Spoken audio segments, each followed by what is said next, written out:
Bonjour à toutes et à tous, ici Tuto GoPro présenté par Thomas. Dans cette vidéo, nous allons parler de GoPro Studio. Donc ça fait longtemps que j'ai pas parlé de GoPro Studio. Pourquoi? Parce que c'est pas un logiciel que c'est pas le logiciel que je préfère au niveau du montage.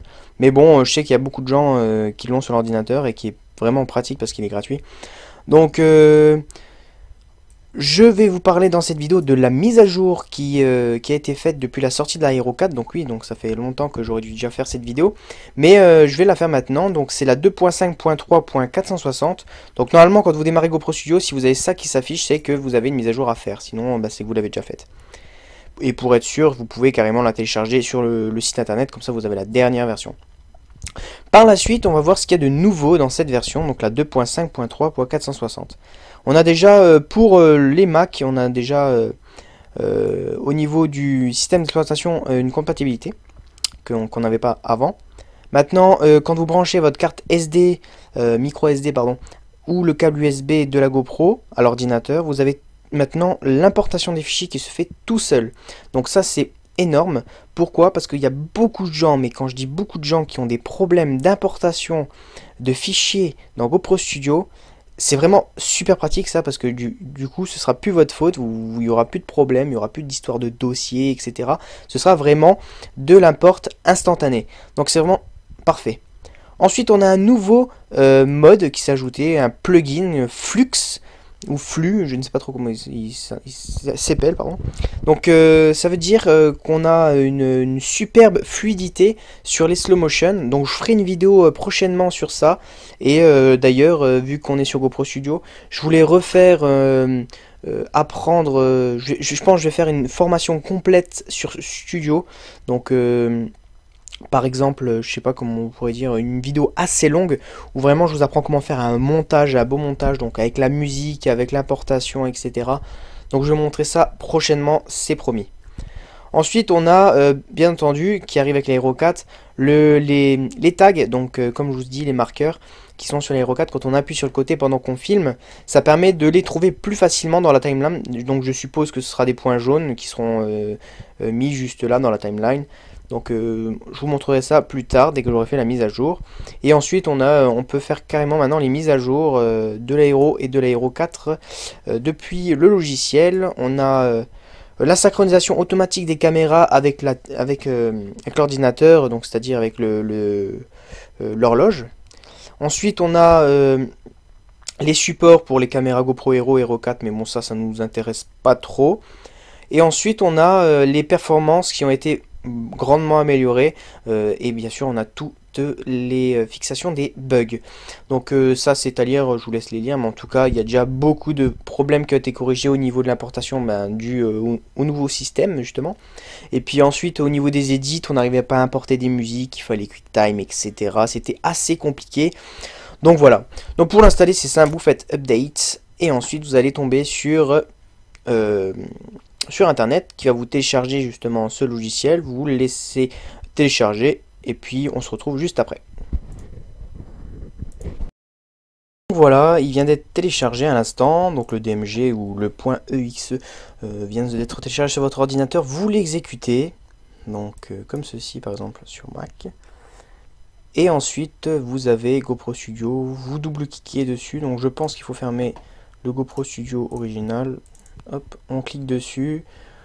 Ensuite, on a le programme d'installation, continuer. Donc voilà, si vous avez des problèmes et que vous avez un ancien PC, je vous invite à regarder ceci, qui va vous permettre de vous rendre compte de ce qu'il faut comme ordinateur minimum pour justement ce logiciel. Donc vous pouvez voir, avant on était à 2 Go de RAM, maintenant il nous demande minimum 4 Go de RAM.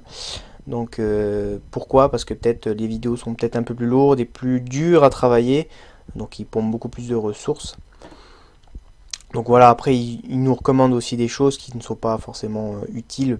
Enfin, après si vous voulez faire du montage, du gros montage, oui, ils vous recommandent ceci. Mais je veux dire, si vous avez un i5, ça suffit largement. Bon, par exemple, moi j'ai un i7, je le sais. Mais sinon, je veux dire, un dual core, comme vous le voyez ici, c'est vraiment le minimal qu'on peut avoir. Alors ensuite, ici, ils nous redisent tout ce qu'on a dans la mise à jour, continuer, il n'y a toujours que de l'anglais. C'est bien dommage d'ailleurs, parce que c'est vrai qu'il y a beaucoup de Français qui utilisent ce logiciel, et puis je pense qu'ils auraient pu quand même sortir le logiciel dans plusieurs langues, parce que la GoPro elle a quand même pas mal de succès, on va dire, mondial. Donc faudrait qu'il fasse quand même quelque chose. Donc on installe. Je poursuis l'installation. Je mets mon code. Voilà, écriture des fichiers. Donc c'est assez rapide. Ça je peux fermer. Voilà. Et puis ensuite, je sais pas du tout si l'interface elle a changé. On va le découvrir ensemble prochainement dans la vidéo. Donc voilà. Comme vous pouvez le savoir, moi je travaille tout le temps sur Final Cut ou After Effects. Le plus souvent After Effects parce que j'aime bien mettre beaucoup d'effets. Et puis Final Cut n'est pas trop complet au niveau de ça. Et je trouve qu'il pompe beaucoup plus que After Effects. Vu qu'il fait toujours des arrière-plans en rendu et tout, c'est chiant. Donc redémarrer. Hop, je sais pas c'est lequel, je sais pas si c'est mis ailleurs ou pas. En tout cas, on va ouvrir celui-ci. Ok, annuler. Ah oui, donc déjà... donc voilà, ils nous disent bien déjà d'utiliser GoPro Studio pour mettre à jour les caméras. C'est plus facile et on a justement cette facilité d'importation de fichiers depuis l'ordinateur qu'avant on n'avait pas justement. Donc voilà.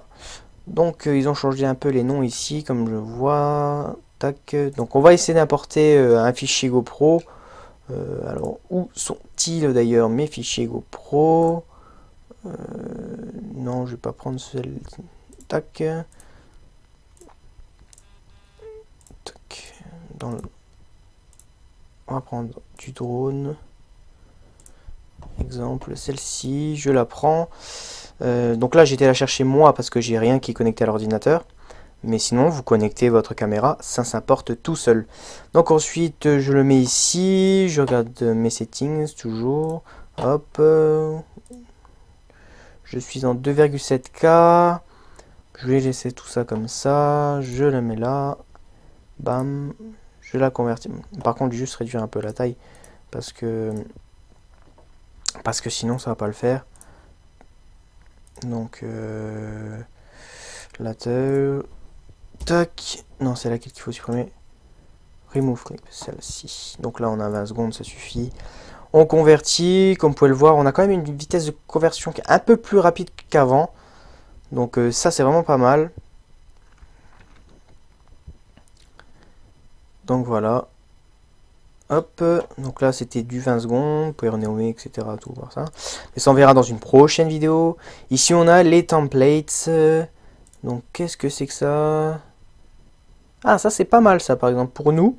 Parce que justement on attendait pour faire des templates sur GoPro Studio. Donc c'est vachement attendu par la communauté. Donc par ma communauté.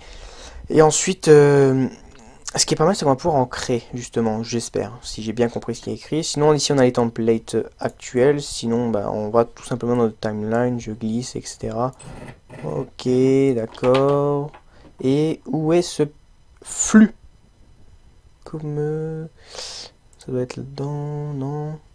Bref, on verra ça dans une autre vidéo de toute façon. Donc j'espère que cette vidéo vous aura plu en attendant d'avoir cette formation complète sur GoPro Studio. J'espère qu'elle vous plaira. Donc je vous dis à la prochaine et n'oubliez pas de poser vos questions dans la FAQ 2 qui est sortie la semaine dernière. Allez, bye bye tout le monde.